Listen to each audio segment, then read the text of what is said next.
यवतमाळ वाशिम वंचित बहुजन आघाडीला मोठा धक्का, अभिजित राठोड यांचा अर्ज रद्द।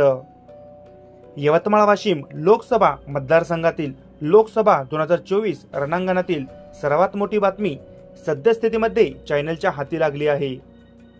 वंचित बहुजन आघाडीचे उमेदवार अभिजित राठोड यांचा उमेदवारी अर्ज रद्द झाला असल्याची माहिती समोर आली आहे।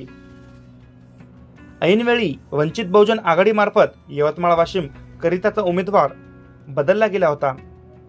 अभिजित राठोड यांच्यापूर्वी वंचित बहुजन आघाडी यांच्यामार्फत खेमसिंग प्रतापराव पवार यांचे नाव उमेदवार म्हणून घोषित केले होते, परंतु त्यानंतर वंचित बहुजन आघाडीमार्फत ऐनवेळी अभिजित राठोड यांचे नाव जाहीर करून नामांकन अर्ज सुद्धा भरला होता, परंतु अभिजित राठोड यांच्या कागदपत्रांमध्ये त्रुटी आढळल्यामुळे त्यांचा अर्ज रद्द झाला असल्याची माहिती समोर आली आहे।